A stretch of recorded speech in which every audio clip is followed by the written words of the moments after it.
try this again and see if it works. It's the second tape, and it's the second one, and the title of this is going to be Edinburgh Square Retirement with Poison Air. So, anyway, I had to go back there trying to find a place to be. So the second time I went, this is on the other tape, but a woman died. They were really rude to me, like I'd committed the crime. So it's what she said to me, too, Jennifer, this one. She was there in '06 when I was there and had to leave because of force-fed chemicals. It broke a lease. And, of course, this shows up and looks bad on you, and you don't see what I'm responding to. So anyway, I declined it. She said something to the fact, if I signed a lease, what if it happened again, inferring the chemicals force-fed me. And I ended up not taking it. So it went on, and she called me, I believe, and asked me, did I still want an apartment? And I said, well, yes. So I went in again and filled out, and she had one she said was coming up. Well, then she said, well, it was going to be brand new, a little studio apartment there, and it was going to have all new carpeting and all new appliances. Sounds good, right? Paint, cabinets, I think she said sink. Of course, that gets into, I was going to move in the day that they finished it, which would have been today, which me going into a situation like that, and the fact that they have done this before to me, I bet you who knows if I would live there at night. Let me put it that way. So I got another lease that's broken to save my life, and I'd have to just move. Because that's what the doctor will tell you if you have immune system disorder, the way I do, allergic to chemicals. If it's in your home and you can't clear it up, or if you're working, well, then you have to leave. You smell it, it affects your memory or something in your immune system. But anyway, I want to go from this one because they should be charged federally for conspiracy, for assault with intent, and I'm sure there's a lot of numerous charges. Now then, I wanted to go to, this is the letter I got from her today.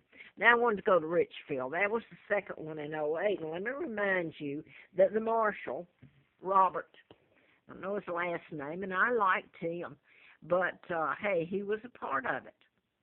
So this was already planned, Richfield. The thing is, I can't get an attorney. I got an attorney, Bostwick Legal Aid, finally, and he's Xeroxed all this, and he got up and left. Left town, I was told. But not funny, but that's the way it all has gone. Now, this is Richfield, which I've never seen anything but nice things about them, and it was pretty. But it has a Section 8 that wasn't bad. The rest of it was expensive. So I went there in, I believe, March of '08. Now, I only stayed a couple of months. And, man, you have to know what went on there. Terry Sawyer, who's with law enforcement, and Robert had it all, the marshal, had it all planned before I got there. Okay, I'm soaked in chemicals. And this has to be charted by the nurse there, who, by the way, her name is Nurse Marion. But you haul it into court, and it proves itself. I had to leave, so again, a lease is broken. And I remember that, well, I won't go into it. The lease was broken because of the chemicals that they knew about, that they force-fed me. Now then, the next one I went to, and this involves the Terry Sawyer, involves law enforcement. And this is in next door in Bedford, Virginia. The name of the place was Joseph's Way. Now, he has a whole bunch of them. He's a reverend out of North Carolina, Reverend Moore, out of Washington, North Carolina. Now, he's got a whole bunch of these, and they're federally funded. They're Section 8 for the elderly. So I'm taking over there. This is a brand new place, and I moved in July the 1st of 11. Now then, the day that I move in, Brenda Ellis is the manager, and she should be brought in just like this one here. Jennifer Sink, and the one, what's her name? I've forgotten it. Forgotten her name. Oh, what was her name?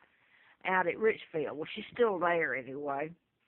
Um, so Brenda Ellis, you'd have to see what went on there.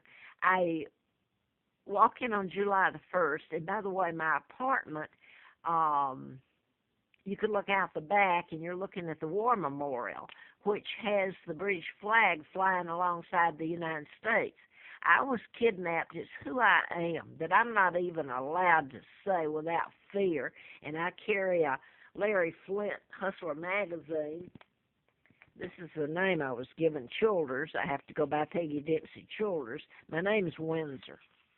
So I'm being tortured with chemicals and my health deteriorating so bad from it. And I can look out the back and look at the American flag and the British flag flying together when the Brits are hostages just like I am.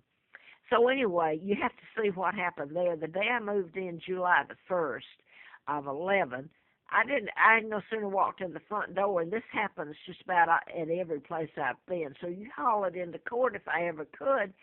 You couldn't hear it all, but it proves itself. The air conditioning went out. This is brand new. Nobody lived there. And when they finally got that fixed, of course, this is July the 4th, too, and all the fireworks and people are partying and coming up in there partying. And, they're celebrating my demise and the Brits' demise, and I'm sitting here having to suck it up and take it. So now then the next thing was just maybe a month later, I think, the air conditioning, the little closet-type space storage where the air conditioning was at. Suddenly there's, I guess, a leak back in there. Well, it was. This is new.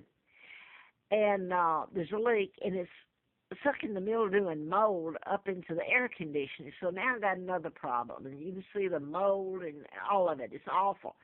And they told me I was going to have to pay for it, that they didn't have any money, that this place, Joseph's, well, it's more housing. They have different names. This one's Melinda's in Christiansburg, Virginia. And the one I lived in was Joseph's Dream on Joseph's Way in Bedford. So she's saying they don't have money, that somebody, committed a crime and embezzled it or something. And this is federally funded and all that, so they got away with everything. I can't go into everything that happened, but again, they're using chemicals. And I finally had to, they moved me up to another one that was brand new. I moved in, same thing happened. They had formaldehyde, that was central air, just like the other one. And there's people there totally knew all that was going on, plus Brenda Ellis, the manager. You would have to be a party to it, and most people, well, I don't know, the Americans seem to have enjoyed it. That's true, that they could do it all to me. But people in other countries, I think if they knew all that's been done, I don't think they would appreciate it either if it was done to them. So I finally moved. I had to. I stayed there from July the 1st of 11 till February the 28th of 12. So I stayed there 7 full months, I guess. And again, a lease was broken. And I'm going to say this because this gets into people high up that's doing this stuff. Finally, there was a Navy SEAL retired that came in as maintenance. Now, then, I don't know, I didn't live there long after then. I was still sick, so he didn't stop all that. But they're doing all this to me, and they're sending out flyers saying they've got new maintenance. He's Navy SEAL, how nice he is. And they're treating me and who I am like garbage and torturing me and assaulting me. So now, I've gone through those 3 that are federally funded, and I had to go back to Edinburgh simply to try to have a place to live again. Now, I got the letter making like something's wrong with me. They leave out all this. They should be in jail. They should be in prison for assault. A conspiracy.